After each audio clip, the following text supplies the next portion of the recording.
दोस्तों, मैं सीमा डेमन मेरे इस चैनल में आपका बहुत बहुत स्वागत करती हूं। दोस्तों, आज मैं आपको इस वीडियो में पुखराज रत्न धारण करने की पूरी संपूर्ण विधि बताऊंगी। दोस्तों, यह बृहस्पति ग्रह का रत्न होता है। इसे किसे धारण करना चाहिए, कौन सी धातु में धारण करना चाहिए, कौन सी उंगली में धारण करना चाहिए, क्या इसका शुभ मुहूर्त होता है और क्या इसके लाभ होते हैं, इस रत्न के धारण करने से पूरी जानकारी आज मैं इस वीडियो के माध्यम से आपको देना चाहूँगी। दोस्तों, और सबसे इम्पॉर्टेंट जानकारी ये देना चाहूँगी कि आप कैसे पहचान करें कि यह असली रत्न है कि नकली रत्न है। दोस्तों, सबसे फर्स्ट क्वेश्चन आता है कि पुखराज किसे धारण करना चाहिए। जो भी जातक जिसकी जन्म पत्रिका के अंतर्गत बृहस्पति ग्रह यदि योग कारक ग्रह है तो उसे ही पुखराज रत्न धारण करना चाहिए। दोस्तों, अन्य किसी भी अवस्था में आप इस रत्न को धारण नहीं करें। सबसे पहले इसी चीज का विचार करना चाहिए कि बृहस्पति ग्रह हमारी जन्म पत्रिका के अंतर्गत यदि योग कारक है, उनकी डिग्री कम है, डिग्री का मतलब होता है उनके अंदर बल ही नहीं है कि आपको पॉजिटिव रिजल्ट दे सके, तो उस अवस्था में हम पुखराज रत्न धारण करते हैं।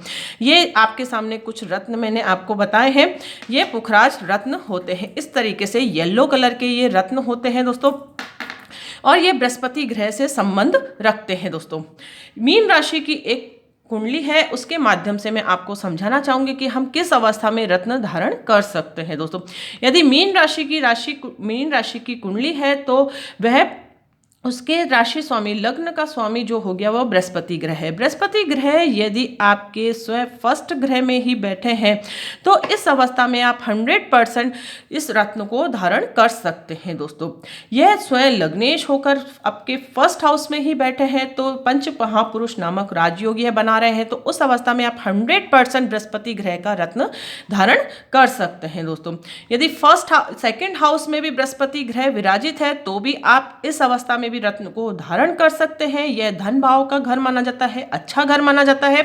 इस अवस्था में भी आप रत्न धारण कर सकते हैं। लेकिन बृहस्पति ग्रह या आपके थर्ड हाउस में विराजित है तो आप कभी भी रत्न धारण नहीं करें। इस अवस्था में यदि आप रत्न धारण करेंगे तो आपकी भागदौड़ बहुत अधिक बढ़ जाएगी। यह भागदौड़ वाला घर माना जाता है, पराक्रम का घर माना जाता है। इस अवस्था में आपकी निजी लाइफ भी बहुत अधिक डिस्टर्ब हो जाएगी। थर्ड हाउस में भी यदि, फोर्थ हाउस में भी यदि बृहस्पति ग्रह आपके विराजित है तो आप रत्न धारण कर सकते हैं। ये सुख सुविधाओं का घर माना जाता है, अच्छा घर माना जाता है, माता का घर भी ये होता है। यदि यहाँ पर आपके बृहस्पति ग्रह विराजित है तो आप रत्न अवश्य धारण कर सकते हैं। पंचम हाउस में भी यदि बृहस्पति ग्रह आपके विराजित है तो आप अवश्य रत्न धारण कर सकते हैं। पंचम हाउस में फोर्थ राशि है, ये फोर्थ राशि मानी जाती है, ये फोर्थ नंबर है, मतलब फोर्थ ये राशि है। तो फोर्थ राशि में बृहस्पति ग्रह उच्च के हो जाते हैं तो इस अवस्था में भी आप रत्न धारण कर सकते हैं। यदि छठे घर में यदि बृहस्पति ग्रह विराजित है तो आप कभी भी रत्न धारण नहीं करें। छठा घर अच्छा घर नहीं माना जाता है। जन्म पत्रिका के अनुसार ये छोटी मोटी बीमारियों का, रोग ऋण शत्रुओं का घर माना जाता है। इस अवस्था में आप रत्न में कभी भी धारण नहीं करें। दोस्तों, सेवेंथ घर भी अच्छा घर माना जाता है, दाम्पत्य सुख का कारक ग्रह माना जाता है। दोस्तों, इस अवस्था में भी आप रत्न धारण कर सकते हैं यदि बृहस्पति ग्रह यहाँ पर विराजित है। दोस्तों, डेली वेजेस की इनकम भी यहाँ से देखी जाती है तो इस अवस्था में भी आप रत्न धारण करेंगे तो आपके व्यापार में बहुत अधिक लाभ की स्थितियां उत्पन्न होगी। दाम्पत्य जीवन में यदि आपके ग्रह कलेश है बृहस्पति ग्रह के कारण तो भी आप रत्न धारण करेंगे तो आपके जीवन के लिए बहुत अधिक अच्छा रहेगा। दोस्तों, एट्थ हाउस कभी भी अच्छा घर नहीं माना जाता है, ये मृत्यु का कारक ग्रह माना जाता है। यहाँ पर यदि आप बृहस्पति ग्रह विराजित है तो कभी भी भूल करके भी रत्न धारण नहीं करें। लग्नेश, स्वयं लग्नेश यदि यहाँ पर स्थित है तो लग्न दोष भी बनाते हैं तो इस अवस्था में आप कभी भी रत्न धारण नहीं करें। दोस्तों, इस चीज का आप विशेषकर ध्यान रखें। नवम भाव में यदि बृहस्पति ग्रह स्थित है तो आप 100% रत्न धारण कर सकते हैं, ये भी अच्छा घर माना जाता है। दोस्तों, बृहस्पति ग्रह आपके 10th हाउस में स्थित है और स्वयं राशि होकर पंच महापुरुष नामक राजयोग बना रहे हैं तो इस अवस्था में भी आप 100% रत्न धारण कर सकते हैं। व्यापार का घर होता है, हमारे कामकाज का घर होता है, तो इस अवस्था में तो आप 100% रत्न धारण कर सकते हैं। दोस्तों, यदि 11th हाउस में बृहस्पति ग्रह विराजित है तो आप भूल करके भी रत्न धारण नहीं करें क्योंकि गुरु यहाँ पर नीच राशि के हो जाते हैं। जब तक कि नीच भंग राजयोग नहीं बनता है उस अवस्था में आप रत्न धारण नहीं कर सकते। कभी भी नीच ग्रहों का रत्न धारण नहीं करना चाहिए। क्योंकि कभी भी हम गलत यदि रत्न धारण करते हैं अज्ञानतावश, आप ऐसा कभी भी नहीं करें। ध्यान से सुने, आपकी आपकी मीन राशि है या फिर धनु राशि है, उसका राशि स्वामी बृहस्पति ग्रह होता है, तो उस अवस्था में आप राशि अनुसार कभी भी पुखराज रत्न धारण नहीं करें दोस्तों। क्योंकि हो सकता है उस अवस्था में बृहस्पति आपके यहाँ पर विराजित हो, यहाँ पर विराजित हो, या फिर नीच के हो जाएंगे, तो कभी भी भूल करके भी रत्न धारण नहीं करें। उस अवस्था में वह बृहस्पति ग्रह हमें नेगेटिव रिजल्ट देने लग जाते हैं यदि आप रत्न धारण करते हैं। रत्न हमें क्या करते हैं, किसी की जो ग्रह होते हैं उनकी पावर को इंक्रीज करते हैं। यदि आपने योग कारक ग्रहों का रत्न धारण करा है तो आपकी जो योग कारक की पावर होती है ग्रहों की, वह इंक्रीज होती है, जिससे हमारे काम बनने लग जाते हैं।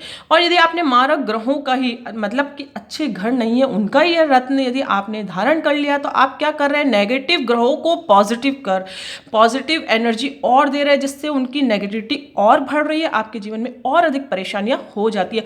अक्सर मेरे पास बहुत से कमेंट्स आते हैं, मैं उनकी जनपत्रिका का विचार करती हूँ तो मैं देखती हूँ कि उन्होंने 12th हाउस में कोई ग्रह स्थित है उनका रत्न पहन रखा है, या फिर 6th हाउस में कोई ग्रह स्थित है उनका रत्न पहन रखा है, तो उस अवस्था में उनको पॉजिटिव रिजल्ट कभी भी नहीं प्राप्त होंगे। हम कुछ अच्छा करने जा रहे हैं लेकिन हमारे साथ नेगेटिव होता है, वह हमारे अज्ञानता वश अधूरे ज्ञान के कारण होता है। इसलिए मैंने आपको इस वीडियो के माध्यम से बहुत ही इंपॉर्टेंट जानकारी दे रही हूँ दोस्तों, तो इस चीज़ को आप विशेषकर ध्यान रखिए दोस्तों। यदि 12th हाउस में भी यदि बृहस्पति ग्रह स्थित है तो आप कभी भी भूल करके भी रत्न धारण नहीं करें दोस्तों। 12 घर का मैंने आपको बताया है। अब 6, 8, 12 घर में किस अवस्था में हम रत्न धारण कर सकते हैं, यदि इस बृहस्पति के साथ सूर्य की युति हो रही है और सूर्य बृहस्पति को अस्त अवस्था में कर रहे हैं, यानी कि अस्त कर दिया है, उसी अवस्था में आप रत्न धारण कर सकते हैं। अस्त अवस्था का मतलब होता है बृहस्पति उस घर के रिजल्ट ना देके जिस घर का वह मालिक होता है उसके वह रिजल्ट देता है, अर्थात वो 1st हाउस के रिजल्ट देगा और आपके 10th हाउस के रिजल्ट वह देगा जब आप अस्त अवस्था में यदि रत्न धारण करते हैं। तो इस कंडीशन में आप एक विशेष कंडीशन होती है, उस अवस्था में आप रत्न धारण कर सकते हैं दोस्तों। इस चीज का विशेषकर ध्यान रखें।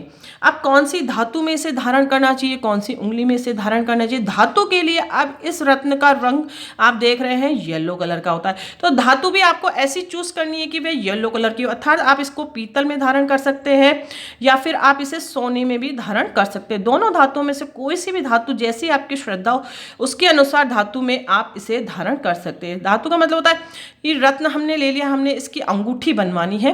अंगूठे आप इस तरीके से बनवाएं कि आपका जो सरफेस है वह आपकी स्किन को टच करे दोस्तों। इस चीज़ का विशेषकर ध्यान दें, जब आप अंगूठी बनवाते हैं तो इस सरफेस आपकी टच करे, तभी तो पॉजिटिव एनर्जी इस रत्न के माध्यम से आपके शरीर में बढ़ेगी और उस ग्रह से आपको पॉजिटिव रिजल्ट प्राप्त होंगे। तो पीतल और सोने में से किसी भी धातु का आप चूज करें।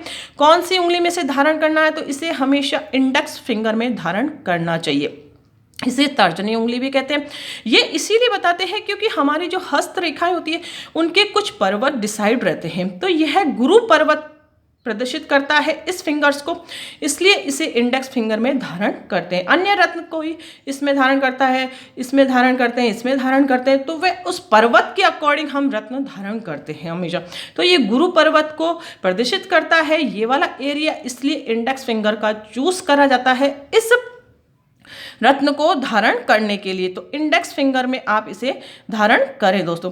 अब लेडीज है तो उसे राइट हैंड में धारण करना है और जेंट्स है तो उसे लेडीज है तो उसे लेफ्ट हैंड में धारण करना है और जेंट्स है तो उसे राइट हैंड में उसे धारण करना है। इस चीज का आप विशेषकर ध्यान रखें दोस्तों। अब प्राण प्रतिष्ठा विधि क्या होनी चाहिए, मतलब हमने रत्न ले लिया है, उसकी अंगूठी बनवा ली है, तो उसको सिद्ध कैसे करें। जब तक कि किसी भी चीज़ में हम प्राण नहीं डालेंगे तब तक उसको प्रतिष्ठित नहीं करेंगे, शुभ मुहूर्त में उसको नहीं पहनेंगे तब तक उसका शुभ रिजल्ट हमारे जीवन में नहीं प्राप्त होगा। तो सबसे पहले आप बृहस्पतिवार के दिन नित्य क्रिया निवृत्त होकर उस नित्य क्रिया से निवृत्त होकर शुभ मुहूर्त में इसे आप धारण करें। शुभ मुहूर्त के लिए आप सुबह 6 o'clock से 7:30 AM के बीच में आप इसे धारण कर सकते हैं। ये शुभ मुहूर्त होता है।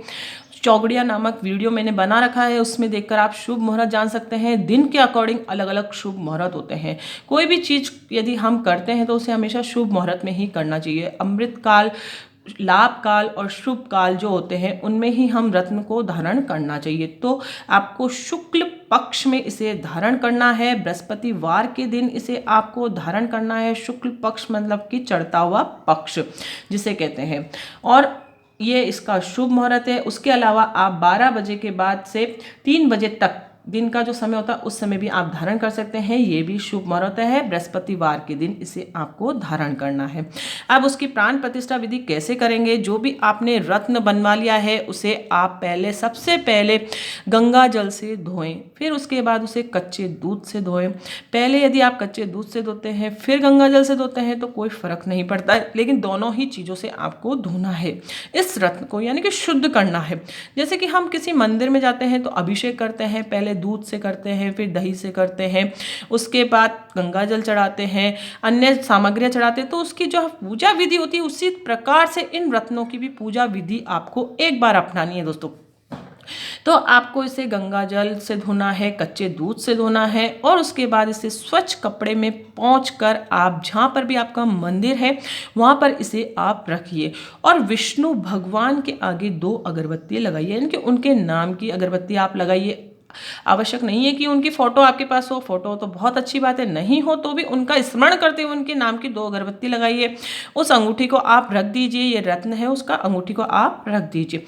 फिर उसके बाद आपको बृहस्पति देव के बीज मंत्रों का जाप करना है, जो कि होता है ओम ब्रह्म बृहस्पति नमः, ओम ब्रह्म बृहस्पति नमः, ये मंत्र होता है। इसका जाप आपको 108 बार करना है दोस्तों, एक माला जप करना है। पूरी डिटेल में आप 9 ग्रहों के अचूक मंत्र नामक वीडियो है उसमें देके जान सकते हैं। मैंने सभी प्रकार के मंत्र बता रखे हैं, आपकी सुविधा के लिए मैंने यहाँ लिख भी दिया है, आप देखकर जान सकते हैं। इस मंत्र का जाप करना है।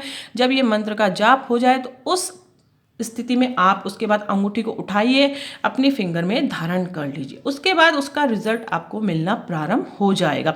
कई बार ऐसा होता है कि रत्न धारण करने के बाद हमारे जीवन में कुछ उथल पुथल हो जाती है, यानी कि जो ऐसे नेगेटिव ग्रह होते हैं कि वो पॉजिटिव कार्य आपको नहीं करने देंगे। इसलिए आप घबराए नहीं, कभी भी आपके जीवन में रत्न धारण करने के बाद कुछ ऐसा अनहोनी हो रही है तो घबराए नहीं, वह अक्सर ऐसा होता है, लेकिन 45 डेज के बाद ऑटोमेटिक आपके जीवन में बदलाव आना प्रारंभ हो जाएगा और आपको पॉजिटिव रिजल्ट उस ग्रह से मिलने लग जाएंगे दोस्तों। अब सबसे बड़ी इंपॉर्टेंट चीज़ होती है कि रत्नों की पहचान हम किस तरीके से करें। आप एक तरह से इस तरीके से देखकर भी जान सकते हैं कि रत्न को आप जब इसकी रोशनी में देखेंगे, मोबाइल की रोशनी में, टॉर्च की रोशनी में आपको उसको देखेंगे तो एक मकड़ी का जाल नुमा एक इसकी संरचना इसके अंदर दिखेगी दोस्तों। इस तरीके से जो रत्न के पहचान करता होते हैं उनके पास ये एक यंत्र होता है, उससे भी वह इस तरीके से देखते हैं रत्नों को इस प्रकार से देखते हैं इसके माध्यम से, तो उनको अंदर से एक जालीनुमा संरचना दिखती है इसके अनुसार। तो वह बड़े औजारों के माध्यम से ही कर सकते हैं, लेकिन यदि आपके पास नहीं है तो आप लैब टेस्टेड रिपोर्ट अवश्य लें दोस्तों। इस चीज़ का विशेष ध्यान दें। लैब टेस्टेड रिपोर्ट इस प्रकार से आती है, जैसे ये पुखराज रत्न है उसकी लैब टेस्टेड रिपोर्ट है, ये उसका शेप लिखा रहता है, सब कुछ लिखा रहता है, स्पेसिफिक ग्रेविटी लिखी रहती है, रिफ्रैक्शन इंडेक्स इसका लिखा रहता है। तो ये 2 चीज़ें जो मेंशन रहती है उसका विशेषकर ध्यान रखें। और वह 2 चीज़ें क्या होती है, स्पेसिफिक ग्रेविटी क्या होती है उसके अंदर 3.98। स्पेसिफिक ग्रेविटी का मतलब होता है उसका भारीपन कितना है। इस रत्न को जब हम उठाते हैं तो हमारे हाथ में हम रखते हैं तो उसका भारीपन कितना है, भारीपन यानी कि इसकी ग्रेविटी कितनी है, उसके अंदर उसका घनत्व कितना, इस चीज़ को आप समझें तो वह अप्रोक्सीमेट इतना आएगा। तो इस चीज़ का आप डिजिट उसमें मेंशन कर सकते हैं, यदि इतना आ रहा है तो वह शुद्ध रत्न है। रिफ्रैक्शन इंडेक्स उसका कितना होगा दोस्तों, 1.762 के आसपास से 1.770 के आसपास उसका रिफ्रैक्शन इंडेक्स होगा। रिफ्रैक्शन इंडेक्स यानी कि उसका अपवर्तन कितना होता है, यानी कि सूरज से जो किरणें आ रही है वो कितनी रिफ्लेक्ट हो रही है इस रत्न के माध्यम से, वह उसका ये होता है। ये सब लैब टेस्टेड रिपोर्ट में ही मेंशन होता है, और एक पर्टिकुलर इंसान होता है जो लैब टेस्ट कर रहा है वही आपको ये बता सकता है। इसलिए कभी भी रत्न आप किसी भी ऐसी शॉप से ना खरीदें जिसमें लैब टेस्टेड रिपोर्ट ना हो। लैब टेस्टेड रिपोर्ट लेना बहुत अधिक आवश्यक है, तभी आप जान पाएंगे आपने कोई सिंथेटिक रत्न पहन लिया पुखराज के नाम से, फिर आपके जीवन में कोई पॉजिटिव रिजल्ट नहीं प्राप्त हो रहा है, तो फिर आप किसी भी ज्योतिष को ब्लेम कर सकते हैं कि उसने ऐसा बताया, हमारे साथ तो कोई रिजल्ट नहीं हो रहा। वह कमी आपके अंदर होती है कि आपने अच्छी चीज़, शुद्ध चीज़ नहीं खरीदी। इस चीज़ का विशेषकर ध्यान रखें, क्योंकि सिंथेटिक चीज़ें आजकल मार्केट में बहुत अधिक अवेलेबल है, आपको कोई भी बेवकूफ़ बना जाता है। इसलिए आप पर्टिकुलर इंसान से ही खरीदें जो कि इस चीज़ का ज्ञाता हो, जो इस चीज़ को बहुत अधिक अच्छे से जानता हो, विश्वास का पात्र हो दोस्तों। तो इस तरीके से आप पहचान भी कर सकते हैं रत्नों की। अब आपने एक रत्न धारण करा है, उसके और अलग अलग बेनिफिट्स क्या क्या होते हैं। अब पुखराज रत्न गुरु ग्रह से रिलेटेड है, बृहस्पति ग्रह से रिलेटेड है। बृहस्पति ग्रह हमारी शादी का कारक ग्रह माना जाता है। जो भी जातक की शादियों में बहुत अधिक देरी होती है तो उन्हें अपनी कुंडली का विचार अवश्य करवाना चाहिए। हो सकता है उनकी जन्मपत्रिका के अंतर्गत बृहस्पति ग्रह की डिग्री ही बहुत अधिक कम हो, उनको पॉजिटिव रिजल्ट प्राप्त ही नहीं हो रही है। गोचर में तो स्थिति अच्छी बनती है, आपकी जन्मपत्रिका के अंतर्गत उनका प्लेसमेंट भी अच्छा है, लेकिन उनके अंदर डिग्री नहीं है, अर्थात बल ही नहीं है उस ग्रह में कि आपको पॉजिटिव रिजल्ट है, तो आपकी शादी में बहुत अधिक बाधा आती है। तो उस अवस्था में आप यदि पुखराज रत्न धारण करेंगे तो विवाह में आने वाली जितनी भी परेशानियां हैं वह ऑटोमेटिक दूर हो जाएगी। आपका विवाह अच्छे परिवार में होगा, आपको अच्छा वर या फिर वधु प्राप्त होगी। लड़का हो या लड़की हो, दोनों के ही विवाह का कारक ग्रह गुरु ग्रह होता है। वैसे तो लड़के का विवाह का कारक ग्रह शुक्र ग्रह माना जाता है, लड़की का कारक ग्रह गुरु माना जाता है, लेकिन गुरु ग्रह यदि स्ट्रांग हो तो शादी में कोई भी दिक्कत नहीं आती है। धन संबंधी यदि आपको कोई भी परेशानी है, आपका व्यापार अच्छा नहीं चल रहा है, आर्थिक परेशानियों का आपको सामना करना पड़ता है, जॉब आपकी नहीं लगती है, धन से रिलेटेड कोई भी परेशानी है, तो पुखराज रत्न अवश्य धारण करना चाहिए। अब ऐसा नहीं कि धन से रिलेटेड कोई भी परेशानी आपने रत्न धारण कर लिया, नहीं, हमेशा कुंडली का विचार करवा के ही आप धारण करें। मैंने आपको बता दिया है कि किस किस माध्यम से हम किस तरीके से रत्नों को देखते हैं कि यहाँ पर प्लेसमेंट है तो नहीं पहनना है, किस अवस्था में पहनना है, पूरा मैंने आपको समझाया। शिक्षा में बाधा आती है, बार बार हमारी यदि शिक्षा छूट जाती है, अन्य किसी कारण से रुकावट आती है, हम करना तो बहुत अधिक अच्छा रखते हैं कि हमारी अच्छी शिक्षा हो, हम बहुत अधिक अच्छे पढ़े, लेकिन हमारी शिक्षा में बहुत अधिक बाधा आती है, बच्चों का अक्सर पढ़ाई में मन नहीं लगता, तो उसके लिए भी पुखराज रत्न धारण करना चाहिए। बच्चों को भी रत्न धारण करवा सकते हैं आप, उनकी रत्ती के अकॉर्डिंग, यानी कि वेट के अनुसार रत्ती होता है, आपका जो भी वेट है उसमें सवा ऐड होकर रत्ती तय किया जाता है। तो पैंडल के माध्यम से भी आप बच्चों को भी रत्न धारण करवा सकते हैं दोस्तों। ऐसा कोई नहीं है कि केवल बड़े ही रत्न धारण कर सकते हैं। मन मस्तिष्क में आपके स्ट्रांगनेस आएगी, यानी कि आपका माइंड बहुत अधिक काम करने लग जाएगा। अब संतान पक्ष से आपको कोई भी परेशानी, यानी कि अक्सर हम देखते हैं शादीशुदा लाइफ तो हो जाती है हमारी अच्छी, लेकिन संतान का सुख नहीं मिल पाता, या संतान से आपको कोई प्रॉब्लम है, यानी कि उनकी जॉब नहीं लग रही, उनकी शादी नहीं हो रही है, या उनका सेटलमेंट नहीं हो रहा है किसी भी कारणवश, तो संतान से रिलेटेड यदि आपको कोई परेशानी है तो आप रत्न धारण करेंगे तो आपके संतान को भी सुख प्राप्त होगा। इस चीज़ का विशेषकर ध्यान रखें, यानी कि एक रत्न धारण करने से हमें विभिन्न माध्यम से बहुत अधिक पॉजिटिव रिजल्ट प्राप्त होते हैं। जैसे कि मैंने बता ही दिया, व्यापार में भी आपको बहुत अधिक लाभ की प्राप्ति होगी। यदि आप बृहस्पति ग्रह से संबंधित कोई भी व्यापार करते हैं, आपके यदि वह नहीं चल रहा है, बृहस्पति ग्रह आपके यहीं पर प्लेसमेंट है, उनकी डिग्री कम है, तो यदि आपने रत्न धारण करा तो आप ऑटोमेटिक देखेंगे आपके व्यापार में बहुत अधिक आप उन्नति करेंगे, धन अर्जित करेंगे, आर्थिक परेशानी आपको नहीं होगी। नौकरी भी यदि आप करते हैं बृहस्पति ग्रह से रिलेटेड, या अन्य कोई भी नौकरी करते हैं, आपने रत्न धारण करा, अपनी जन्म पत्रिका का विचार करवा के, तो नौकरी में भी आपको बहुत अधिक अच्छी इंक्रीमेंट हासिल होंगे दोस्तों। परिवार में आपका मान सम्मान बहुत अधिक बढ़ेगा दोस्तों। गुरु ग्रह परिवार का कारक ग्रह भी माना जाता है, यानी कि परिवार में वृद्धि होगी, संतान पक्ष वृद्धि होगा तो परिवार ऑटोमेटिक बढ़ेगा, सुख शांति बनेगी, धन अर्जित होगा तो अपने आप ही विवाह होगा, संतान होगी, धन अर्जित होगा तो ऑटोमेटिक आपके परिवार में खुशियां आ जाएगी। ज्ञान में वृद्धि होती है, आपका ज्ञान का कारक ग्रह, जैसे कि बच्चों की पढ़ाई का मन, शिक्षा का जो भी कोई भी आप कार्य करते हैं, शिक्षा के माध्यम से धन अर्जित करते हैं, तो आपको पुखराज रत्न धारण करना चाहिए। फिर वही स्थिति है कि आप अच्छी तरह से जानकारी लेकर ही रत्न को धारण करें दोस्तों। ये पूरी विस्तृत जानकारी मैंने आपको बता दी है कि किस तरीके से आप रत्न को पहचान कर सकते हैं, कौन से वार को आपको धारण करना चाहिए, कौन सा शुभ मुहूर्त है, और छोटे छोटे वीडियो के माध्यम से मैंने आपको पिछले वीडियो में बता रखा है कि क्या मंत्र है, क्या शुभ मुहूर्त है, डिटेल में देखकर भी आप जान सकते हैं दोस्तों। तो यदि आपको ये वीडियो बहुत अधिक पसंद आया तो इसे आप लाइक ज़रूर करें और दूसरों के साथ भी इसे शेयर अवश्य करें ताकि उनसे भी इस इन्फॉर्मेशन का ज्ञान हो सके दोस्तों। और आपके कोई भी सुझाव हो तो मुझे कमेंट्स के द्वारा बता देंगे, तो मैं आपके सुझाव को इंक्लूड करते हुए आपके लिए बहुत अधिक बेटर से बेटर वीडियो लाने का प्रयास करूँगी दोस्तों।